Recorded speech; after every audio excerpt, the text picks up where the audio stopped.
ইলাহা ইল্লাল্লাহ আল্লাহু আকবার মুহাম্মদ রাসূলুল্লাহ ইয়া হাবিবাল্লাহ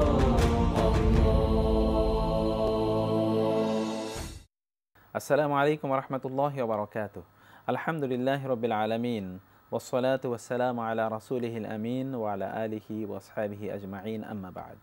প্রিয় দর্শক, দূরেও কাছে, দেশে ও বিদেশে যে যেখানে বসে অনুষ্ঠান দেখছেন, প্রত্যেকে জানাচ্ছি আন্তরিক প্রীতি এবং শুভেচ্ছা। শুরু করছি আপনাদের প্রিয় অনুষ্ঠান এনটিভির বিশেষ আয়োজন বরকতময় সাহারি অনুষ্ঠানটি।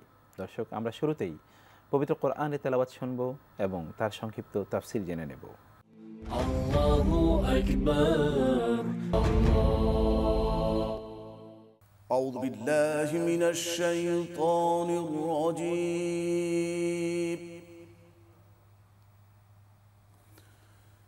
بسم الله الرحمن الرحيم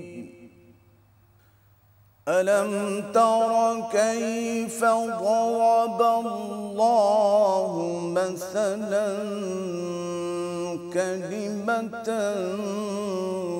طيبة ألم تر كيف ضرب الله مثلا كلمة طيبة كشجرة طيبة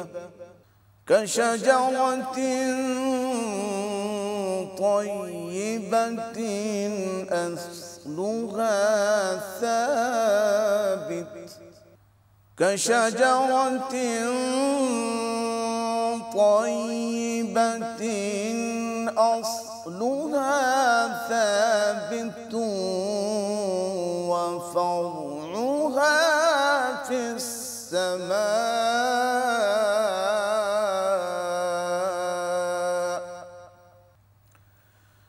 تؤتي أكلها كل حين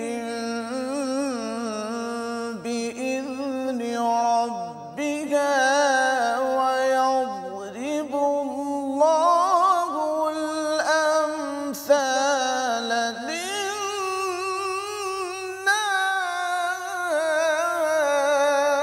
للناس ويضرب الله الأمثال للناس لعلهم يتذكرون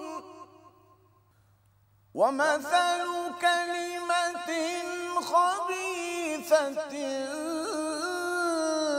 كشجرة خبيثة اجتثت من فوق الأرض ومثل كلمة خبيثة كشجرة خبيثة اجتثت من فوق الأرض ما لها من قرار يثبت الله الذين آمنوا بالقول الثابت في الحياة الدنيا وفي الآخرة ويضل الله الظالمين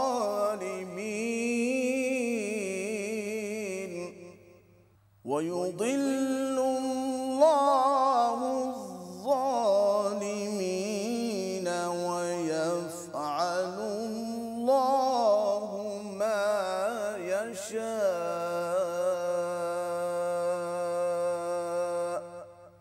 صدق الله العظيم الله أكبر الله বিসমিল্লাহির রহমানির রহিম।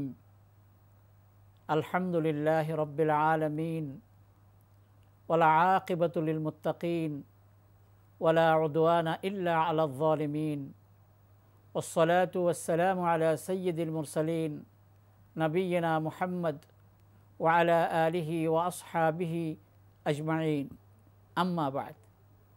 সুপ্রিয় সম্মানিত দর্শক শ্রোতা ভাই ও বোনেরা, আসসালামু আলাইকুম ওয়া রাহমাতুল্লাহি ওয়া বারাকাতুহু। পবিত্র রমাদান মাস উপলক্ষে বরকতময় সাহরির এই পবিত্র অনুষ্ঠানে আপনাদের সবাইকে আন্তরিক শুভেচ্ছা ও মোবারকবাদ জানাচ্ছি। অনুষ্ঠানের শুরুতে আমরা মহাগ্রন্থ আল কোরআন থেকে তেলাওয়াত শুনেছি।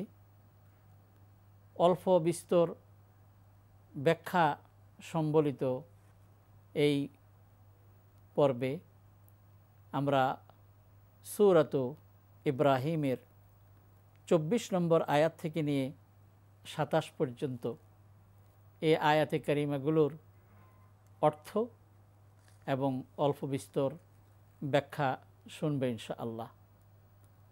আল্লাহ রাব্বুল আলামিন এই আয়াতগুলোর মাধ্যমে কালেমায়ে তয়্যিবার একটি সুন্দর দৃষ্টান্ত উদাহরণ পেশ করেছে। আর অপবিত্র কালেমা তাওহীদের পরিপন্থী যেটি, সেটিরও একটি উদাহরণ তিনি অত্যন্ত সুন্দরভাবে আমাদের সামনে পেশ করেছেন।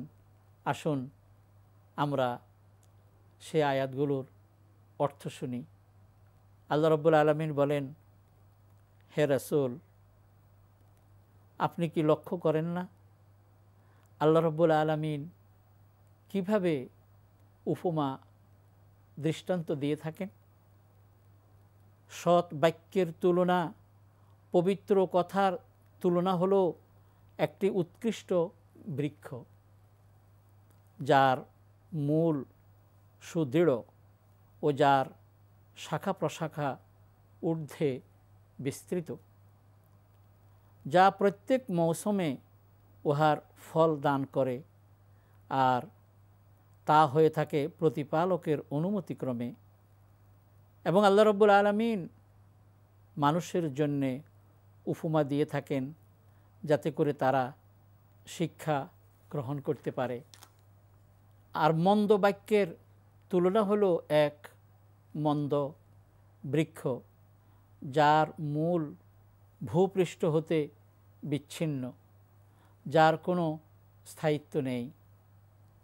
যারা শাশ্বত বাণীতে বিশ্বাসী তাদেরকে দুনিয়ার জীবনে ও আখিরাতে আল্লাহ রাব্বুল আলামিন সুপ্রতিষ্ঠিত রাখবেন, সুদৃঢ় রাখবেন, এবং যারা জালিম আল্লাহ তাদেরকে বিভ্রান্তিতে রাখবেন।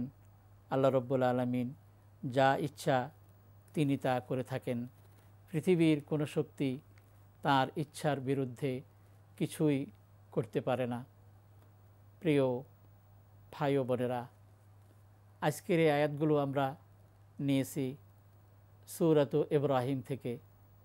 ইব্রাহিম আলাইহিস সালাতু ওয়াস সালামের বিশেষ ঘটনা এই সূরাতে বর্ণিত হয়েছে এবং ইব্রাহিম শব্দটিও এই সূরার মধ্যে রয়েছে। সেদিকে দৃষ্টি রেখেই এই সূরার নামকরণ করা হয়েছে সূরাত ইব্রাহিম। মক্কি সূরা এবং এর আয়াত সংখ্যা হলো 52। আমরা জানি মক্কি সূরার পরিচয় হলো মা নাযালা ক্বাবলাল হিজরা, প্রিয় নবীর হিজরতের পূর্বে যে সূরাগুলো অবতীর্ণ হয়েছে সেগুলোকে বলা হয় মক্কি সূরা। আর তার হিজরতের পরে যেই সূরাগুলো অবতীর্ণ হয়েছে সেগুলোকে বলা হয় মাদানী সূরা। মক্কি সূরার অন্যতম বৈশিষ্ট্য হচ্ছে এই সূরাগুলোর মাধ্যমে মক্কার কাফের এবং মুশরিকদেরকে বারবার আল্লাহ রাব্বুল আলামিন বিভিন্ন দিক থেকে বোঝাতে চেয়েছেন। তারা পরকালকে অস্বীকার করে, তারা নবুয়ত এবং রেসালতকে তারা অস্বীকার করে, মৃত্যুর পর আবার মানুষদেরকে যে পুনরায় জীবিত করা হবে এগুলোকে তারা অস্বীকার করে, তারা মূর্তি পূজায় লিপ্ত। এই জন্য আল্লাহ রাব্বুল আলামিন মক্কি সূরাগুলোতে এই বিষয়ের, তাদের এই সমস্ত কর্মকাণ্ডের বিরুদ্ধে তিনি কথা পেশ করেছেন এবং তারা যে হঠকারিতা দেখাচ্ছে এর পরিণাম কি হতে পারে এটা বোঝানোর জন্যে পূর্ববর্তী উম্মতদের কাহিনী আল্লাহ রাব্বুল আলামিন মক্কি সূরাগুলোতে নিয়ে এসেছেন। নবীদেরকে যে তিনি পাঠিয়েছেন তার উদ্দেশ্য হলো মানুষদেরকে অন্ধকার থেকে আলোর দিকে নিয়ে আসা।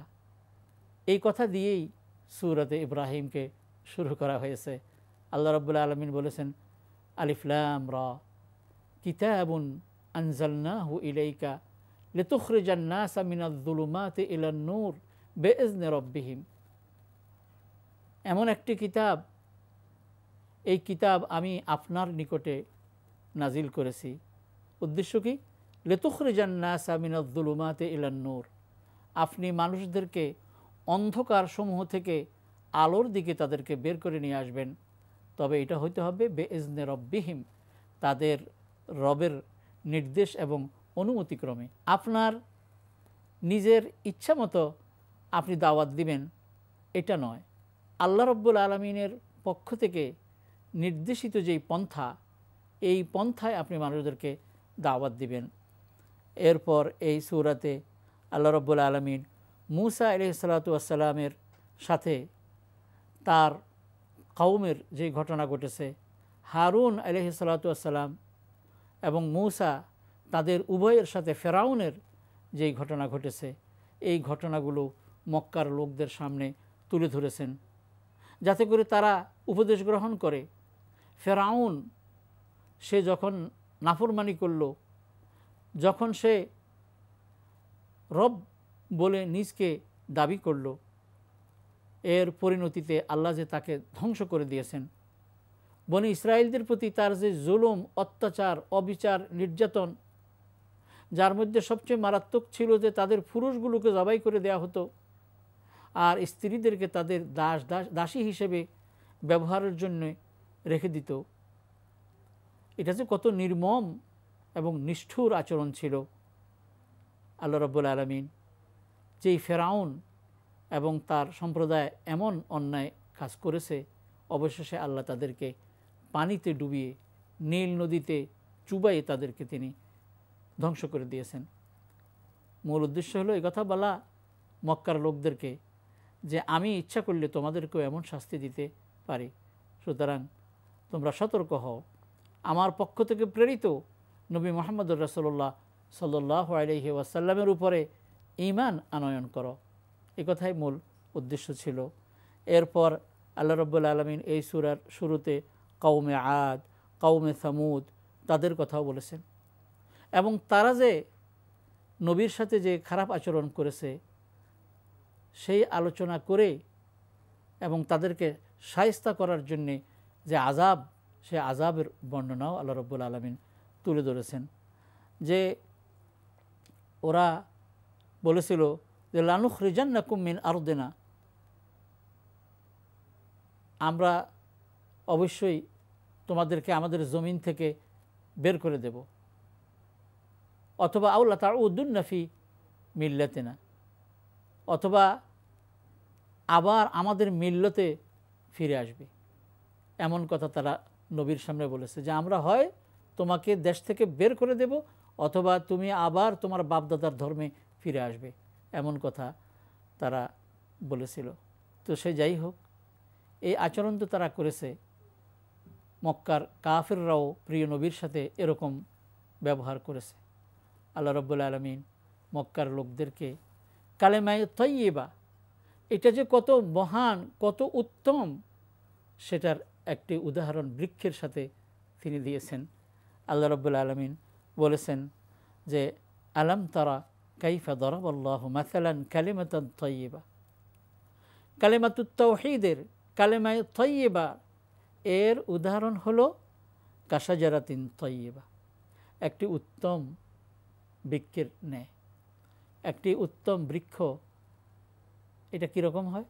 যার মূল মাটির অনেক গভীরে প্রথিত থাকে এবং যার ডালফালা চতুর্দিকে ছড়িয়ে ছিটিয়ে যায় এবং সেখানে আল্লাহর রহমতে, আল্লাহর অনুগ্রহে সেখানে ফল ফলে। কালেমায়ে তাইয়্যিবাও ঠিক এরকম।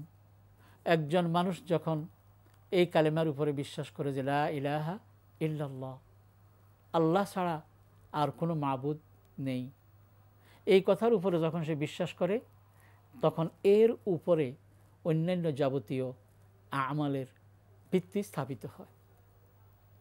কালেমায়ে তাইয়্যিবা থেকে যদি কেউ বিচ্ছিন্ন হয়ে যায় তাহলে তার দুনিয়ার কোনো আমল আর কবুল হবে না। যেমন গাছের যেই মূল কাণ্ড, এটা থেকে যদি উপরের ডাল ফালা যদি বিচ্ছিন্ন হয়ে যায়, সাথে সাথে গাছ মরে যাবে, ডালফালা শুকিয়ে যাবে, একদিন নিঃশেষ হয়ে যাবে।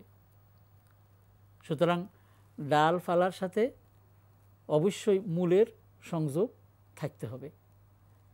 ঠিক তেমনি একজন মানুষের আমালের সাথে, তার যাবতীয় কর্মকাণ্ডের সাথে তাওহীদ মানে আল্লাহর একত্ববাদের সংযুক্তি থাকতে হবে, নইলে কোনো আমল কবুল হবে না। এই জন্য আমরা জানি কারো যদি ঈমান না থাকে তাহলে সে এই জাগতিক দিক থেকে যত ভালো কাজই করুক না কেন, আল্লাহ রাব্বুল আলামিন তাকে বিনিময় দেবেন, সেই বিনিময় দুনিয়াতে দেয়া হবে, কিন্তু পরকালে তার জন্য আর কিছুই থাকবে না। কোরআনে কারিমে এসেছে ওমা দুআউল কাফিরিনা ইল্লা ফি দালাল, কাফেরদের প্রার্থনা এটা তো ব্যর্থ ছাড়া আর কিছু নয়। তাহলে আমার প্রিয় ভাই বোনেরা লক্ষ্য করুন, কি সুন্দর একটি দৃষ্টান্ত মহান আল্লাহ রাব্বুল আলামিন আমাদের জন্য পেশ করেছেন যে কালেমায়ে তাইয়্যিবা লা ইলাহা ইল্লাল্লাহ, এটা হলো একটি এমন বৃক্ষের ন্যায় যেই বৃক্ষের গোড়া মাটির অনেক গভীরে রয়েছে, একবারে মজবুত শক্ত একটি কাণ্ড এর উপরে স্থাপিত রয়েছে, আর তার ডাল ফালা চতুর্দিকে ছড়িয়ে ছিটিয়ে রয়েছে এবং সেখানে ফুল ফল ধরে এক সৌন্দর্য প্রকাশ করছে এবং সমস্ত সৃষ্টিকুলের জন্যে সে উপকার নিয়ে আসছে। একজন ঈমানদারও ঠিক তেমনি দুনিয়ার অন্যান্য লোকদের জন্যে সে কল্যাণের বার্তাবাহক ছাড়া আর কিছু নয়। এরপর আল্লাহ রাব্বুল আলামিন বলেন যে এই গাছ আল্লাহর নির্দেশে শুধু ফল দিতে থাকে, ঠিক তেমনি একজন ঈমানদারও সে আল্লাহর নির্দেশে দুনিয়াতে মানবতার কল্যাণে সে সবসময় কাজ করে থাকে। কালেমায়ে খাবিসা, একটি হলো কালেমায়ে তাইয়্যিবা আমার প্রিয় ভাই বোনেরা, আরেকটি হলো কালেমা খাবিসা। কালেমা খাবিসা মানে অপবিত্র কথা। লা ইলাহা ইল্লাল্লাহ এটা হলো উত্তম পবিত্র কথা, আর এর বিপরীত শিরকযুক্ত যত কথা রয়েছে এগুলো সব হলো অপবিত্র শব্দ। আল্লাহ রাব্বুল আলামিন এর উদাহরণ দিয়েছেন একটি অপবিত্র বৃক্ষের সাথে, যেই গাছকে তার কাণ্ড থেকে, তার গোড়া থেকে উপড়ে ফেলা হয়েছে, গোড়ার সাথে এর কোনো সংযুক্তি নাই। আর বলার অপেক্ষা রাখে না, গাছের ডাল ফালা শাখা প্রশাখা এগুলো যদি তার মূল কাণ্ডের সাথে যদি এগুলোর সংযুক্তি না থাকে তাহলে সেটা নষ্ট হয়ে যায়। ঠিক তেমনি অপবিত্র কথাও এরকম নষ্ট হয়ে যায়, তার কোনো ভিত্তি নেই এবং এর দ্বারা সে দুনিয়া এবং আখেরাতে কোনো রকমের উপকার সে পাবে না। এরপর আল্লাহ রাব্বুল আলামিন বলেছেন ইউসাব্বিতুল্লাহুল্লাযীনা আমানু বিল কওলি সাবিতি ফিল হায়াতিদ দুনিয়া ওয়া ফিল আখিরাহ, যারা ঈমানদার আল্লাহ রাব্বুল আলামিন তাদেরকে সুপ্রতিষ্ঠিত যেই কথা, এই কথার উপরে তাদেরকে অবিচল অটল এবং অনড় রাখবেন। ওলামায়ে মুফাসসিরিন বলেছেন, অর্থাৎ কবরে যখন তাদেরকে ওই প্রশ্নগুলো করা হবে, মার রব্বুকা ওমা দীনুকা ওমান হাযার রাজুল আল্লাযী বুইসা ফীকুম, তোমার রবকে, তোমার দিন কি, আর এই লোকটি যাকে তোমাদের মাঝে প্রেরণ করা হয়েছে কে? তখন আল্লাহ রাব্বুল আলামিন ঈমানওয়ালাদেরকে সেখানে এই উত্তরগুলো দেওয়ার জন্যে তাদের হৃদয়কে প্রতিষ্ঠিত করে দেবেন এবং অকপটে তারা এই প্রশ্নের জবাব দিতে পারবে। আসুন প্রিয় ভাই ও বোনেরা, একজন মানুষের জীবনের সবচেয়ে বড় সম্পদ হলো কালেমায়ে তাইয়্যিবা, আল্লাহর একত্ববাদ। এটাকে আমরা আমাদের হৃদয়ে লালন করি, ধারণ করি, পোষণ করি, সংরক্ষণ করি, এরপর এর আলোকে আমরা আমল করি, তাহলে দুনিয়া এবং আখিরাতে আমরা সফল হব। আল্লাহ আমাদেরকে কবুল করুন, আমিন। ও আখিরু দাওয়ানা আনিল হামদুলিল্লাহি রাব্বিল আলামিন। আসসালামু আলাইকুম ওয়া রাহমাতুল্লাহি ওয়া বারাকাতুহু। আলহামদুলিল্লাহ। প্রিয় দর্শক, আমরা শুনলাম কোরআনুল হাকিমের সুরলিত কণ্ঠে তেলাওয়াত, জানলাম সংক্ষিপ্ত তাফসির। আমরা শিখে নিলাম, জেনে নিলাম যে আমাদের করণীয় কি, আমাদের জন্য বর্জনীয় কি। আমরা এবার আলোচনা করব। আল্লাহু আকবার, অত্যন্ত গুরুত্বপূর্ণ একটি বিষয় আজকের আলোচনার অবতারণা, তা হচ্ছে কোরআন ও সিয়াম। কোরআন এবং সিয়াম এই প্রসঙ্গে আমরা আলোচনা করার জন্য আজকে স্টুডিওতে আমন্ত্রণ জানিয়েছি বাংলাদেশের খ্যাতিমান Islamic scholar, senior Islamic scholar এবং জাতীয় বিশ্ববিদ্যালয়ের সম্মানিত সহযোগী অধ্যাপক জনাব ডক্টর মনজুর এলাহি। আসসালামু আলাইকুম রহমতুল্লাহি ওয়া বারাকাতুহু। ওয়ালাইকুম আসসালাম রহমতুল্লাহ বারাকাতুহু। মোহতারাম, আপনাকে স্বাগত জানাচ্ছি অনুষ্ঠানে। জাযাকুমুল্লাহ খাইরান। ইয়াকুম। আমরা তো একটি বিষয়ের আলোচনার অবতারণা করেছি, আপনি বুঝতে পেরেছেন, শুনেছেন, সেটি হচ্ছে কোরআন এবং সিয়াম। কোরআন এবং সিয়াম এ দুটোর সম্পর্ক কি আসলে? আলহামদুলিল্লাহ, ওয়াসসালাতু ওয়াসসালামু আলা রাসূলিল্লাহ ওয়া আলা আলিহি ওয়া আসহাবিহি ওয়া ওয়ালা। কোরআন এবং সিয়ামের মধ্যে খুব ওতপ্রোত সম্পর্ক আছে। আচ্ছা জি। এবং এই কারণেই রাসূলুল্লাহ সাল্লাল্লাহু আলাইহি সাল্লাম যতদিন জীবিত ছিলেন ততদিন তার কাছে জিবরিল আসতেন রমাদান মাসে স্পেশালি। এটা হচ্ছে সেই ওহী নিয়ে আসার বিষয় না, জি জি, এটা হলো জিবরিল স্পষ্ট ভাবে যেভাবে হাদিসে এসছে, জিবরিল তার কাছে আসতেন রমাদান উপলক্ষে। আচ্ছা। যেমন হাদিসের ভাষ্যটা হলো এই যে ওয়াকানা জিবরিল ইয়ালকাহু ফি রমাদান জি ফায়ুদারিসুহুল কোরআন। জি। রমাদান আসলে রমাদানের প্রতি রাত্রি জিবরিল আলাইহিস সালাম নবী সাল্লাল্লাহু আলাইহি ওয়াসাল্লামের কাছে আসতেন এবং দুজনে মিলে তারা কোরআন পাঠ করতেন। সুবহানাল্লাহ। এবং এভাবে হতো যে জিবরিল আলাইহিস সালাম যেহেতু তিনি ওহী নিয়ে এসেছিলেন রাসূল সাল্লাল্লাহু আলাইহি ওয়াসাল্লামের কাছে, আল্লাহর কালাম, সেটাই তো কোরআন। তো সেটা জিবরিল আলাইহিস সালামকে রাসূল সাল্লাল্লাহু আলাইহি ওয়াসাল্লাম শোনাতেন, একজন আরেকজনকে শুনতেন। এখানে জিবরিল আলাইহিস সালামও যেহেতু আল্লাহর পক্ষ থেকে পয়গাম নিয়ে যেতেন, ফলে রাসূল সাল্লাল্লাহু আলাইহি সাল্লামের জন্য তিনি কিছু ইনস্ট্রাকশন নিয়ে যেতেন আল্লাহর পক্ষ থেকে। রাসূল সাল্লাল্লাহু আলাইহি সাল্লামের প্রকৃত শিক্ষক তো মহান আল্লাহ রাব্বুল আলামিন, জিবরিল আলাইহিস সালাম সেগুলো নিয়ে আসতেন মাধ্যম হিসেবে। যাই হোক, এটা একটা চমৎকার ঘটনা যে প্রতি রমজানে ঘটতো, যে কারণে সকলেই বুঝতে পেরেছেন যে রমাদান মাস শুধু সিয়ামের মাস না, এটা কোরআনেরও মাস। এবং সূরা আল বাকারার মধ্যে তো সেই ঘোষণা আছেই, যেমন আল্লাহ তাআলা বলছে শাহরু রমাদান আল্লাযী উনজিলা ফীহিল কোরআন, রমাদান মাস যাতে কোরআন নাজিল হয়েছে। এবং মানে রমাদানের পরিচয় আল্লাহ সুবহানাহু ওয়া তাআলা কোরআন নাজিলের মাস হিসেবে করে দিয়েছেন। মানে রমাদানের সবচেয়ে বড় পরিচয়, তার সবচেয়ে সুখ্যাতি এই জন্য যে রমাদান হচ্ছে কোরআনের মাস। আমরা কি শাহরুল কোরআন বলতে পারি? শাহরুল কোরআন বলা যায়। এবং শাহরুল কোরআন বলার আরো অত্যন্ত দুটো শক্তিশালী দলিল আছে। সূরা দুখানের মধ্যে আল্লাহ তাআলা বলছেন ইন্না আনজালনাহু ফি লাইলাতিন মুবারাকাহ ইন্না কুন্না মুনদিরিন, যে নিশ্চয়ই আমরা এই বরকতময় রজনীতেই কোরআন নাযিল করেছি, আমরা তো সতর্ককারী, আল্লাহ তাআলা বলছেন। এবং লাইলাতুল মুবারাকা বলতে লাইলাতুল কদর, তিনি বলছেন এই বরকতময় রজনীতে আমরা কোরআন নাযিল করেছি। এবং সেটার আরো ক্লিয়ার ব্যাখ্যা হচ্ছে সূরাতুল কদর পুরোটাই। জি, বিসমিল্লাহির রহমানির রহিম, ইন্না আনজালনাহু ফি লাইলাতিল কদর, জি নিশ্চয়ই আমরা লাইলাতুল কদরে কোরআন নাযিল করেছি, কদরের মহিমান্বিত রজনীতে কোরআন নাযিল করেছি। এবং এক্ষেত্রে তো আল্লাহ তাআলা প্রশ্নই করে বসলেন এই রাতটাকে আরো অনেক বড় করে, আরো অনেক সম্মানিত করে, মহিমান্বিত রূপে জগৎবাসীর সামনে উপস্থাপনের জন্য বললেন ওমা আদরাকা মা লাইলাতুল কদর, তুমি কি জানো লাইলাতুল কদরটা কি? এটা যে সেই কিছু না, এটা মহান জিনিস, মহিমান্বিত জিনিস, অনেক বড় জিনিস। এরপর সেই জিনিসটার ব্যাখ্যা ছোট্টভাবে দিচ্ছেন লাইলাতুল কদর খায়রুম মিন আলফি শাহর। তো এই লাইলাতুল কদর রমাদান মাসে এই রাত্রিতে কোরআন নাজিল হয়েছে, তাহলে কোরআন নাজিল হয়েছে রমাদান মাসে। রমাদান। এখানের খুব বড় একটা সিগনিফিক্যান্স আছে। কোরআন হচ্ছে মানুষের সামগ্রিক জীবন পরিচালনার জন্য একটা ম্যানিফেস্টেশন বলতে পারেন, একটা সংবিধান বলতে পারেন, একটা গাইডলাইন বলতে পারেন, মানে যেটাই আপনি বলেন না কেন, বা ক্যাটালগ বলতে পারেন জি ফর এভরিথিং। জি জি তো সুতরাং সেভাবে কোরআনকে আসলে মানুষের কাছে দেওয়া হয়েছে।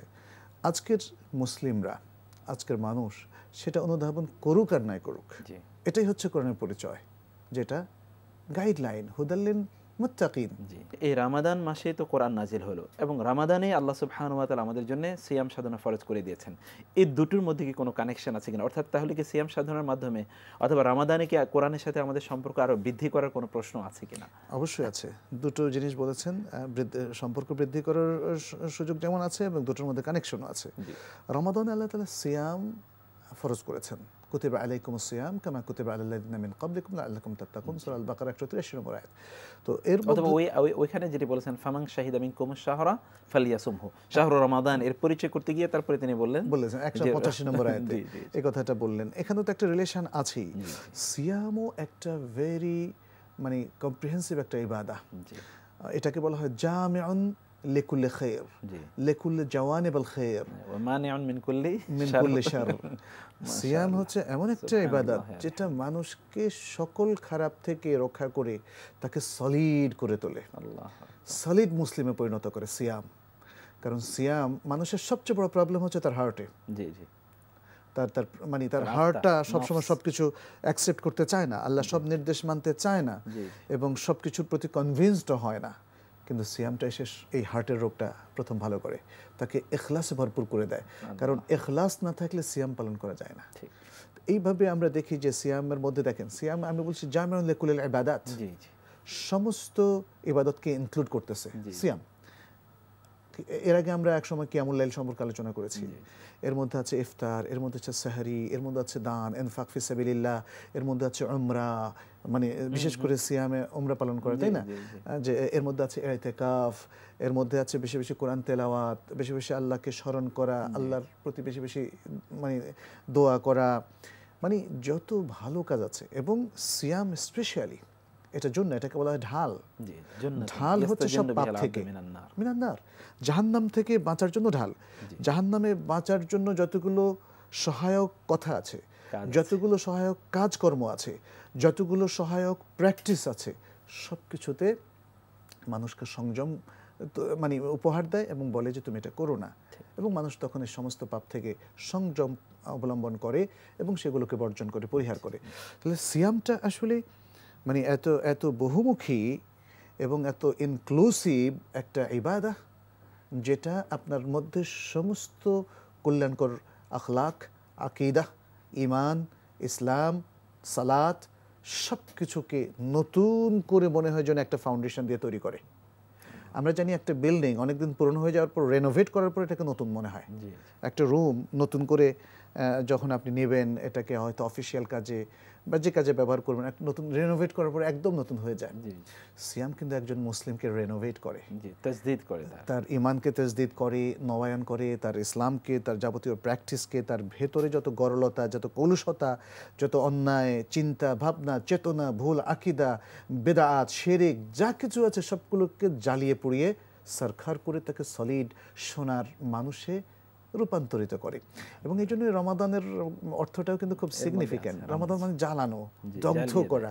আমরা জানি, দেখেন, স্বর্ণকে সলিড সোনা বের করতে হলে জ্বালানো হয়। যে কোনো জিনিস জ্বালিয়ে মানে স্বর্ণকার কিন্তু সঠিক সলিড সোনাটা বের করে নিয়ে আসেন।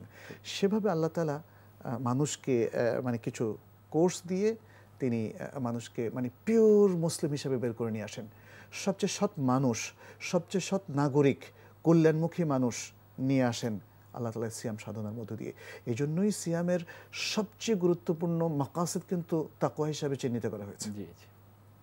তাকওয়া যার মূল লক্ষ্য, যেই প্রোগ্রামটা, কোর্সটা মুত্তাকি তৈরি করে, সেটা হচ্ছে সিয়াম। এবং সেটা হলো সিয়ামে রমাদান, যে কোনো সিয়াম না, নফল সিয়াম না, রমাদান মাসের সিয়াম। আবার কোরআন কি? হুদাল্লিল মুত্তাকিন। দেখেন এখানেই কিন্তু কানেকশনটা ক্লিয়ার। হুদাল্লিল মুত্তাকিন, Quran is a guidance for those who fear Allah, for মুত্তাকিন। তাহলে সিয়ামের মূল উদ্দেশ্য তাকওয়া, আর কোরআন হচ্ছে এই মুত্তাকিদের জন্য গাইডেন্স। জি তাহলে যেই মাসে তাকওয়ার জন্য মানুষকে তৈরি করা হবে, তাকওয়ার কোর্স, তাহলে সেই মাসে এই কোর্সের ডিটেলসটা তো পেতে হবে, জি এই কোর্সের আউটলাইনটা তো মানুষের জানতে হবে। কোরআনটা হচ্ছে এই তাকওয়ার আউটলাইন, তাকওয়ার ক্যাটালগ, তাকওয়ার মানে বুক অফ তাকওয়া। জি এর আগে তাকওয়ার পার্ট মানে পার্শিয়াল একটা কোর্স বা কিছু সামান্য রিচুয়াল, কিছু কাজ ছিল, কিন্তু এটা হলো কমপ্লিট কোর্স। এখন এই কোর্সটা হিজরি 2য় সাল থেকে মুসলিমদের উপর ফরজ হয়ে গেল যে বাধ্যতামূলক এই কোর্সটা আপনাকে অ্যাটেন্ড করতে হবে। এবং 1 মাস, সুদীর্ঘ 1টি মাস। আমরা জানি যে কোনো কাজে যদি কাউকে অভ্যস্ত করতে হয় তাহলে 1 মাসের একটা রিগোরাস ট্রেনিং লাগে, জি মিলিটারি রেজিমেন্টেশনের মতো। তো মাশাআল্লাহ, আলহামদুলিল্লাহ, আল্লাহ পাক এমন একটি ব্যবস্থা এখানে করে দিয়েছেন। মোহতারাম, দ্বিতীয় যে বিষয়টি একটু জানতে চাইবো তা হলো যে যদি রামাদান, আপনি বলেছেন যে কোরআন এবং সিয়াম সাধনের মধ্যে একটা ওয়েল কানেকশন আছে, তো আমরা তাহলে রামাদান এই মাসে আমরা কোরআনকে তাহলে কিভাবে গ্রহণ করব? অথবা সাহাবায়ে কেরাম রাদিয়াল্লাহু তাআলা আনহুম, সালফে সালেহিন, আপনি যদি রাসূলের প্র্যাকটিসের কথা বলেছেন, আমরা সেখান থেকে তাহলে কি শিক্ষা নিতে পারি যে তারা কিভাবে রামাদানকে কোরআনের সাথে কানেক্ট করে তারা কাজে লাগিয়েছিলেন? হ্যাঁ, Ramadan should be a special session for Quran, মানে ফুল রমাদানকে আপনি কোরআনের একটা স্পেশাল সেশনে রূপান্তরিত করতে হবে। এবং সেটা জিবরিল আলাইহিস সালাম এবং রাসূল সাল্লাল্লাহু আলাইহি ওয়াসাল্লাম যেহেতু করেছিলেন, তাহলে উম্মতরাও করবে।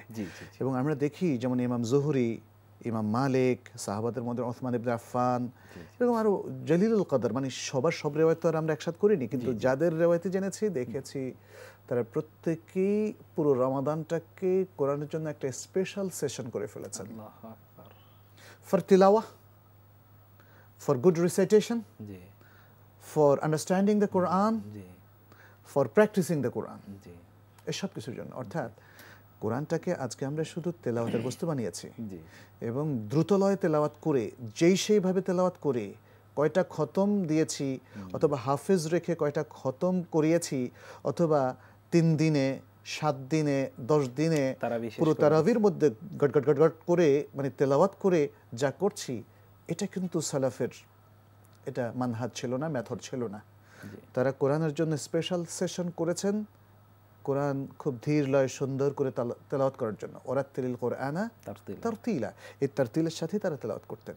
কিন্তু তারা অত্যন্ত মনোযোগী ছিলেন, অ্যাটেন্টিভ ছিলেন, এবং তারা দুনিয়াতে এত ব্যস্ত ছিলেন না আমরা যতটা ব্যস্ত।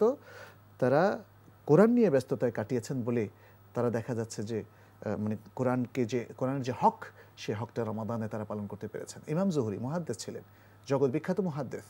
তিনি হাদিসের দার্স দিতেন, কিন্তু হাদিসের দার্সটা স্টপ করেছেন এই রমাদান মাসে, অনলি ফর কোরআন। কারণ তিনি পুরো টাইমটাই, অর্থাৎ তেলাওয়াতের, অধ্যয়নের, বোঝার যা কিছু দরকার, তাফসির পড়া, সব কিছু তিনি কোরআনের মধ্যে ছেড়ে দিয়েছেন। অর্থাৎ এই বই পড়া, ওই বই পড়া, এই তাফসির, এই হাদিসের দার্স দেওয়া, এসব টাইমটা তিনি অ্যালোকেট করেছেন কোরআনের জন্য। মানে এটার দ্বারা প্রমাণিত হয় তাহলে কোরআনের জন্য আমাদের একটা স্পেশাল সেশন তৈরি করতে হবে। এখন দেখা যাচ্ছে যে আমাদের সমাজে অনেক ক্যাটাগরিজ ভাই বোনেরা আছেন, অনেকে তেলাওয়াত এখন শেখেননি, তাদেরকে তেলাওয়াত শেখা দরকার। তাহলে এই রমজানেই তিনি তওবা করবেন এবং তিনি সিদ্ধান্ত নেবেন তিনি এই রমজানেই অন্তত একটা সূরা ফাতিহা সহ এগুলো তেলাওয়াত করা শিখবেন। মুখস্থ তার আছে, তেলাওয়াত শুদ্ধ না হলে মুখস্থ শুদ্ধ হয় না। এটা যিনি তেলাওয়াত করতে পারেন তিনি কোরআনের যত দূর সম্ভব তেলাওয়াত করবেন। তবে মনে রাখবেন, শুধু তেলাওয়াতের জন্য কোরআন নাযিল হয়নি। সূরা সাদের মধ্যে আল্লাহ তাআলা যেটা বলেছেন, কিতাবুন আনজালনাহু মুবারাকুন ইলাইকা মুবারাকুন লিয়াদাব্বারু আয়াতিহি ওয়া লিয়াতাযাক্কারুল আলবাব। এটা একটা বরকতময় গ্রন্থ, তোমার প্রতি আমরা নাযিল করেছি যাতে মানুষ এটা নিয়ে চিন্তা ভাবনা করে, পন্ডারিং করে এবং এ থেকে শিক্ষা নেয়। তাহলে পন্ডারিং করবে কি করে যদি সে অর্থ না বুঝে, এবং সে উপদেশ দিবে কি করে যদি সে অর্থ না বুঝে। তাহলে যারা তেলাওয়াত শুদ্ধ করে করতে পারেন, হাফেজুল কোরআন অথবা নন হাফেজ বা আধা হাফেজ, কিন্তু কোরআনটা সুন্দর তেলাওয়াত করতে পারেন, তারা অর্থের প্রতি মনোযোগ দেবেন। এরপরে অর্থের প্রতি যারা মনোযোগ দেবেন, তারা একটা হিসাব নিকাশি রমজানে করা দরকার যে আমি আসলে কোরআন কতটা মানি। আমি কি সুদ খাই? কোরআন কিন্তু সুদ নিষেধ করেছে। আমি কি ঘুষ খাই? কোরআন স্পষ্টভাবে অনেকগুলো আয়াতে ঘুষ নিষেধ করেছে। আমাকে অনেকেই জিজ্ঞেস করেছিলেন যে ভাই, ঘুষের কথা তো হাদিসও দেখি না, কোরআনও দেখি না। বললাম কি, আপনি কতটুকু কোরআন পড়েছেন, কতটুকু হাদিস পড়েছেন? কোরআনেও স্পষ্ট করে এখানে স্পষ্ট ঘুষের কথা বলা হয়েছে হারাম। আর যার রাশিউল মুত্তাশির হাদিস তো আমরা জানি। তো এইভাবে কোরআন মানে অনেক কিছু নিষেধ করেছে, আমি কি সে কাজগুলো করছি? কোরআন আমাকে অনেকগুলো, যেমন সালাতের কথা বলছে, সালাত পড়ছি কি নিয়মিত, কারণ শুধু কোরআন রমজান তাহলে মাসে বাস্তবায়ন হবে না। কোরআন যাকাত দিতে বলেছে, যাকাতকে দিচ্ছি। হজ ফরজ হলে হজ করতে বলেছে, হজটি করছি। কোরআন চ্যারিটি দিতে বলেছে, মানুষের দুস্থ মানুষের পাশে দাঁড়াতে বলেছে, মানুষকে হেল্প করতে বলেছে, মানুষের জন্য সব ধরনের কল্যাণ করতে বলেছে, আমরা কি সেটা করছি? তাহলে এই চিন্তাগুলো তার মানে আপনি বলছেন যে প্রত্যেকে তার কোরআনের সাথে তার যে সম্পর্কটা মূল্যায়ন করবে, তার পরবর্তী স্টেজে যাওয়ার জন্য তিনি পদক্ষেপ করবেন। এবং এখানে লক্ষণীয় যে আমরা শুধু কে কত খতম করেছি এটাই মূল লক্ষ্য, যাতে না হয়। এইটা নিয়ে আমরা খুব কনসার্নড। খতম করাটা কিন্তু ভালো, খারাপ না। কোরআন খতম করা মানে কোরআন, কিন্তু সেটা বুঝে বুঝে পড়বেন, বুঝে বুঝে পড়বেন, কোরআন থেকে কিছু লার্নিং নেবেন, কিছু টিচিংস নেবেন, কোরআনের ভ্যালুসগুলো তিনি ধারণ করবেন। তো যদি এমন হয় যে আমি শুধু তেলাওয়াতি করে গেলাম, কোরআন বুঝলামও না, মানলামও না, মানার প্রতি কোনো গরজও ফিল করলাম না, তাহলে কিন্তু কোরআনের মাস হিসাবে যে স্বীকৃতি দেওয়ার কথা ছিল তিনি দেননি। যদিও তিনি হয়তো 1 খতম করেছেন, 2 খতম করেছেন, বা 3 খতম যাই করেন না কেন, বা কাউকে দিয়ে খতম করিয়েছেন, কোরআনের যে মূল লক্ষ্য উদ্দেশ্য সেটি বাস্তবায়ন হবে না। তাহলে কোরআন দ্য মান্থ অফ দ্য, মানে রমাদান, দ্য মান্থ অফ দ্য কোরআন, এ কথার তাৎপর্যটাই হলো কোরআনকে মূল্যায়ন করা, কোরআনকে আবার আমার জীবনে একটা স্পেস দেওয়া।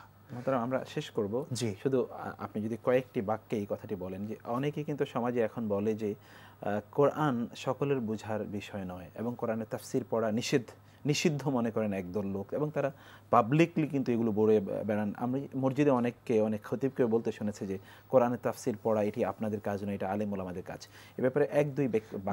কোরআনের তাফসির তো পড়তে হবে, কোরআন তো বুঝতে হবে। আল্লাহ তাআলা রাসূল সাল্লাল্লাহু আলাইহি ওয়াসাল্লামকে বলছেন, বাল্লিগ মা উনজিলা ইলাইক, তুমি প্রচার করে দাও। প্রচার করলে মানুষ যদি না বোঝে, মানুষ যদি সেই প্রচারগুলো না পড়ে, রাসূল সাল্লাল্লাহু আলাইহি ওয়াসাল্লাম যেটা তাবলীগ করে গেছেন, প্রচার করে গেছেন, ওইটাই তো এখন তাফসির। অফকোর্স সাহাবাদের মাধ্যমে আমরা যেটা পেয়েছি, অতএব সাধারণ মানুষ অবশ্যই পড়বে। শেষে শুধু জাস্ট ওই আয়াতটা আমি বলি, যেখানে আল্লাহ তাআলা বলছেন, আফালা ইয়াতাদাব্বারুনাল কুরআন আম আলা কুলুবিন আকফালুহা, তারা কি কোরআন নিয়ে চিন্তা ভাবনা করে না, নাকি তাদের হৃদয় লকড? এবং আরেকটা আয়াত আল্লাহ যেটা বলেছেন, ফাইম্মা ইয়াতিয়ান্নাকুম মিন্নি হুদান ফামানিত্তাবা হুদায়া ফালা ইয়াদিল্লু ওয়ালা ইয়াশকা, যে তাদের কাছে যখন আমার পক্ষ থেকে কোনো হেদায়েত আসবে এবং তারা সেটাকে অনুসরণ করবে, তো অনুসরণ করবে, না বুঝে তো অনুসরণ করা যায় না। আর যদি অনুসরণ করে, তাহলে তারা কখনোই হতভাগা হবে না, তারা কখনোই পথভ্রষ্ট হবে না। অনেক ধন্যবাদ মুহতারাম আপনাকে, জাযাকুমুল্লাহু খায়রান। আল্লাহ ইবারিক ফিকুম। প্রিয় দর্শক, আমরা শুনলাম অত্যন্ত গুরুত্বপূর্ণ একটি আলোচনা, যেখানে কোরআনের সাথে এই কোরআনের মাসে আমাদের সম্পর্ক বৃদ্ধির উপায়, উপকরণ এবং আমাদের প্রোগ্রাম প্ল্যান কি হওয়া দরকার সে বিষয়ে। আমরা শেষ করব আমাদের আয়োজন, তার আগে আপনাদের জন্য রয়েছে একটি ইসলামিক গান। আল্লাহু আকবার, তোমার নামে হাজারে সুরে লিখে যাই গান ছড়া কবিতা, তোমার নামে তোমার গানে মিশে আছে কত স্নেহ মমতা, তোমার নামে হাজারে সুরে লিখে যাই গান ছড়া কবিতা, তোমার নামে তোমার গানে মিশে আছে কত স্নেহ মমতা, তোমার নামে হাজারে সুরে লিখে যাই গান ছড়া কবিতা, তোমার নামে তোমার গানে মিশে আছে কত স্নেহ মমতা, তুমি রহিম তুমি করিম, তুমি রহিম তুমি করিম,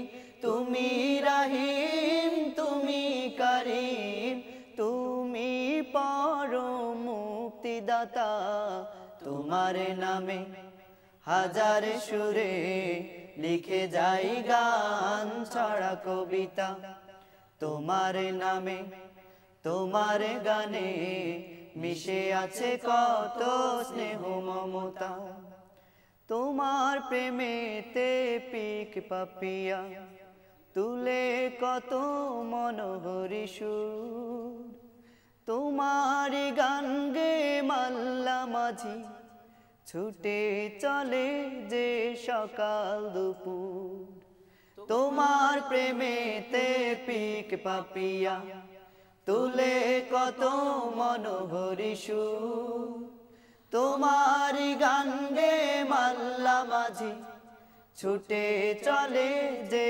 সকাল দুপুর, তোমার প্রেমেতে পিক পাপিয়া তুলে কত মনোহরি সুর তোমারি গান গে মাল্লা মাঝি ছুটে চলে যে সকাল দুপুর তুমি দুনিয়ার মালিক খোদা তুমি দুনিয়ার মালিক খোদা তুমি দুনিয়ার মালিক খোদা আছো সবার হৃদয় গাথা তোমার নামে হাজার সুরে লিখে যাই গান ছড়া কবিতা তোমার নামে তোমার গানে মিশে আছে কত স্নেহ মমতা চাঁদ সিতারা গ্রহ রবি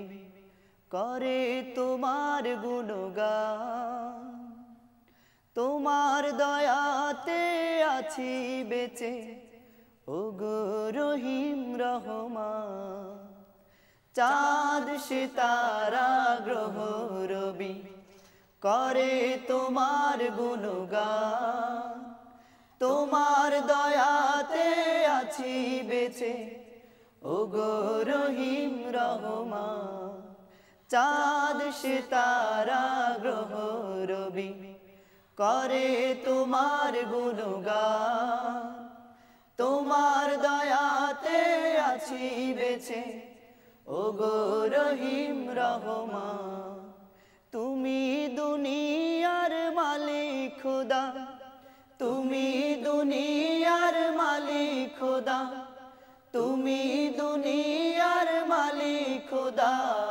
তুমি সবার রিজিক দাতা তোমার নামে হাজার সুরে লিখে যাই গান ছড়া কবিতা তোমার নামে তোমার গানে মিশে আছে কত স্নেহ মমতা তোমার নামে হাজার সুরে লিখে যাই গান ছড়া কবিতা তোমার নামে তোমার গানে মিশে আছে কত স্নেহ মমতা তুমি রহিম তুমি করিম তুমি রহিম তুমি করিম তুমি রহিম তুমি করিম তুমি পরম মুক্তিদাতা তোমার নামে হাজার সুরে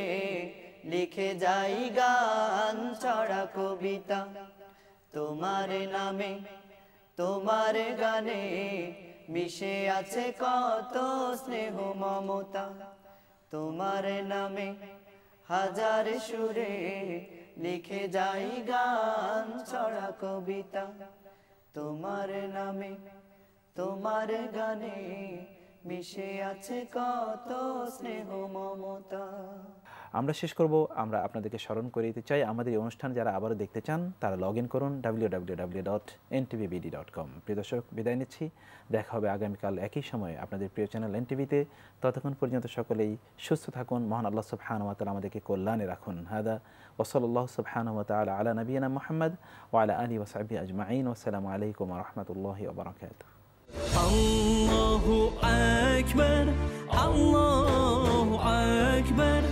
innaka antas sami'ul alim wa lam inna Allaha azizul hakim